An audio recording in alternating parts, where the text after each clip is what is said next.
I am 87 years old, and there is a wool shirt hanging on the back of my kitchen chair in the middle of August.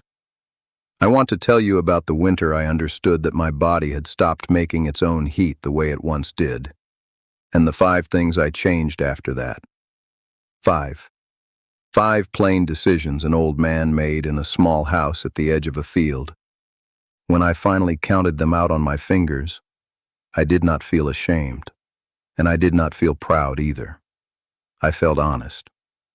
Maybe for the first time in a long while, I felt like a man telling the truth about his own hands. Come and sit closer to the fire, if your knees allow it. Pull the chair around where you can hear me. I am not telling you that something is wrong with me. I am not telling you that I have gone weak, or that I have quit, or that I am frightened of what is out ahead of me.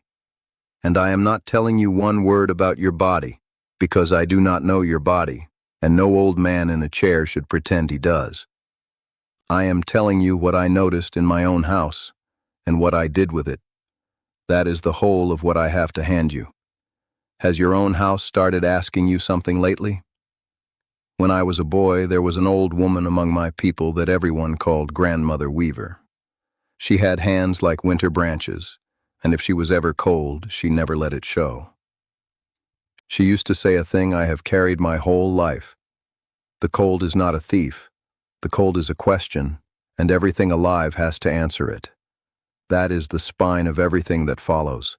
The cold does not come to take from you. It comes and asks what you intend to do about it. The young answer it without ever noticing they were asked. The old have to answer on purpose, out loud, with their own 2 hands. How have you been answering yours? And my grandfather had his own way of putting the same thing. He said a house is not warm because there is a stove in it. A house is warm because somebody remembered the stove before dark. So here is the first confession, and it is the smallest of the 5, and it is the one that took me longest to admit. The cold stopped waiting for winter. There is a wool shirt on the back of my chair in August because in August I need it. It started at the kitchen sink one summer evening, my hands down in warm dishwater, the window open, and something came up my back like a door opening behind me. I turned around looking for the draft. There was no draft. There was only me and August, and a body that had quietly changed its terms without asking me first. Has yours changed its terms on you lately, without asking? So I stopped arguing with the calendar. I put the shirt on the chair and I left it there all summer. My grandmother used to say the last coal in the ash still holds its heat. It just holds it closer in. Before I go on, let me set something down beside you.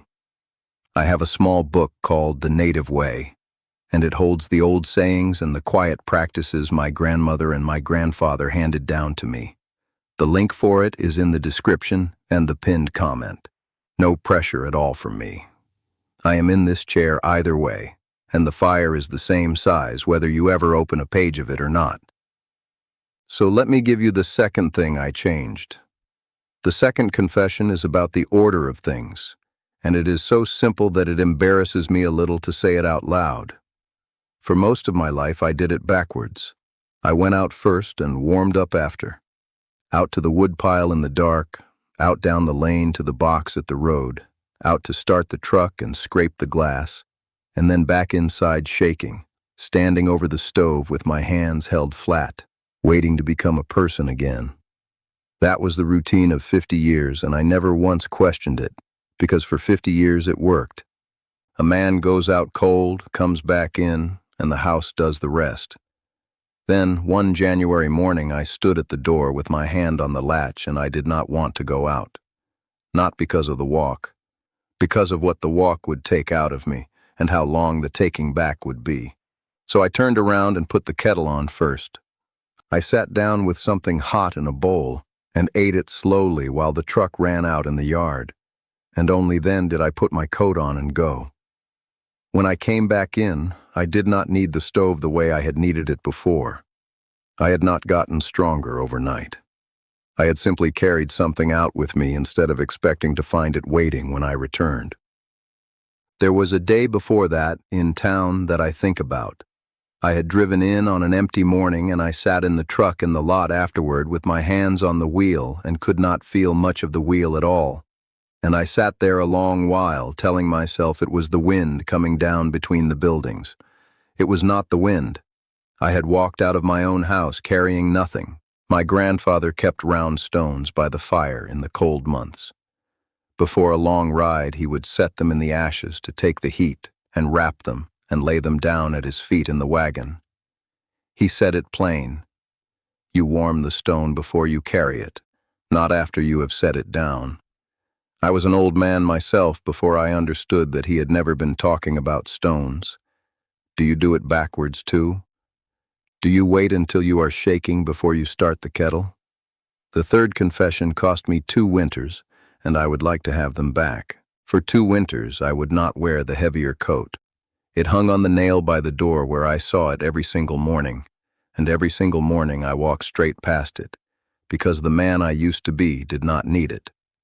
At 50 I could work a whole day in the wind in a thin jacket with the sleeves shoved up, load a truck, come in at dark and eat like nothing had happened. That man had a room in my head, and he would not stop giving me instructions, and he had a great deal to say about the coat on that nail. It showed up at the woodpile, too.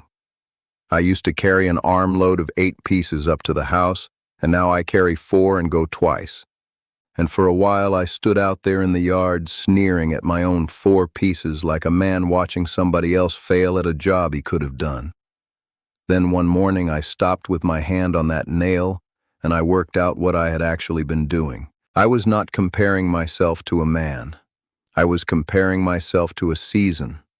I was holding this life up against a spring that has already run out to the sea and asking it why it was not spring.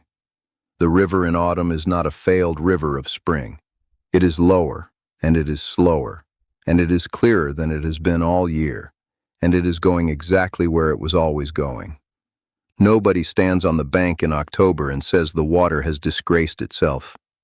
Grandmother Weaver told me once that a person who measures today with yesterday's stick will always come up short and will always blame the wrong thing for it. I blamed my body for 2 winters. It was never my body's doing. It was the stick. I wear the coat now. I put it on inside the house before I open the door, so the second thing and the third thing shake hands there in the doorway, and I let them. The fourth confession is the one I would like you to hear most carefully, and it is also the shortest because there is less to it than you might expect. I noticed something about myself, and I decided privately, alone, in my own kitchen, that it was only age. That is what a proud man does. He holds court on his own case. He hears the evidence, and he rules, and there is nobody else in the room to disagree with him. I carried that private ruling around for a long while. Then I sat in a waiting room on a Tuesday with my hat in my lap, there for another matter entirely, and I had it all worked out that I would not mention the other thing. Because what was there to say about it? Because I already knew what it was. Because a man does not want to be the old fellow who complains about the weather inside his own body. I said it anyway, out loud, to the doctor. What he said back to me belongs to him and to me, and it is not part of this telling. I am not going to stand here and tell you what any of it means for you, because I do not know your life, and I would not insult you by guessing at it. The only part of it that belongs to you is this. I said it out loud instead of ruling on it alone in a kitchen. I am not telling you to do anything. I am telling you that I had appointed myself the judge, the witness, and the whole jury of my own kitchen, and that no man has ever done good work in a room that quiet.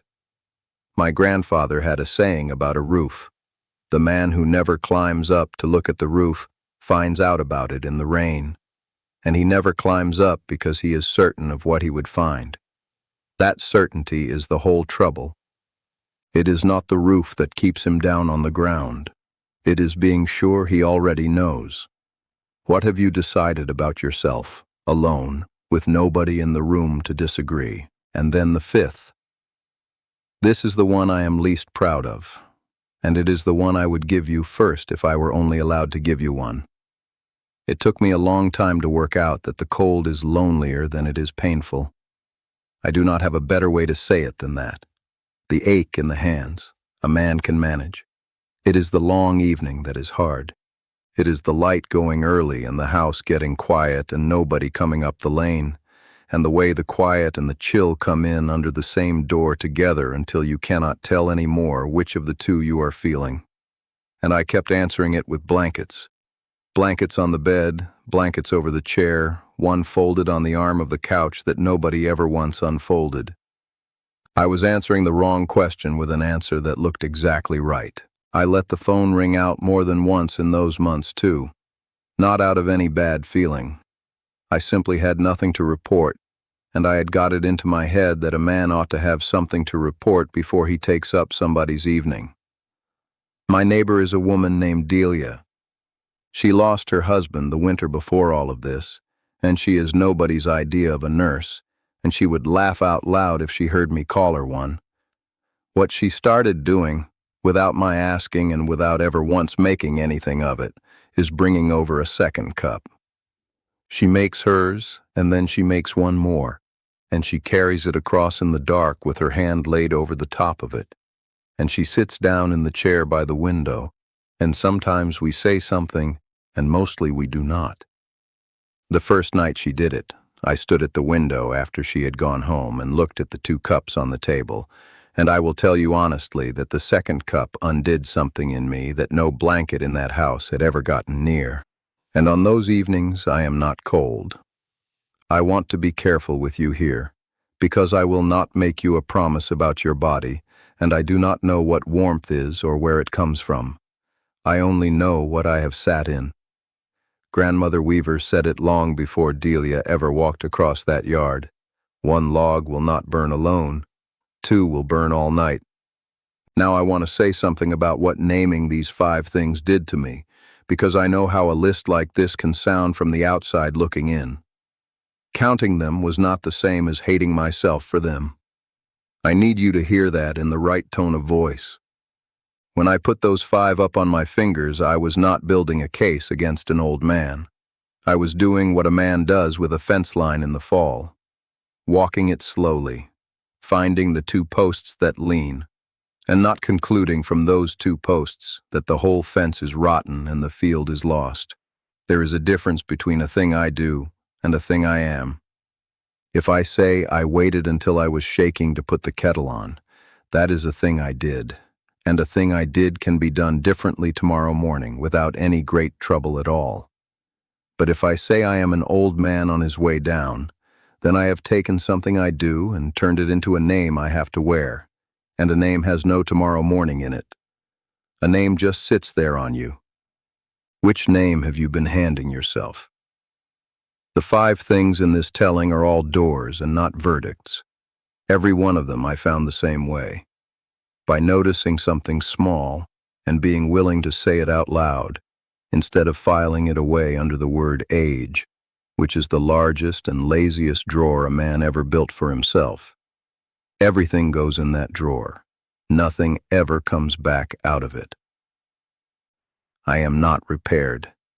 There was never anything to repair. I am 87, and I am still noticing things, and noticing is not shame. Shame makes a man go quiet and hold still. Noticing makes him get up and move his chair over to the window where the sun comes in. So, let me gather this up for you now, the way my grandmother gathered the ends of her shawl when she was ready to say the last thing and go. 5. The cold stopped waiting for winter, so I stopped arguing with the calendar and left the wool shirt on the chair in August. I ate something hot before I went out instead of after I came back in.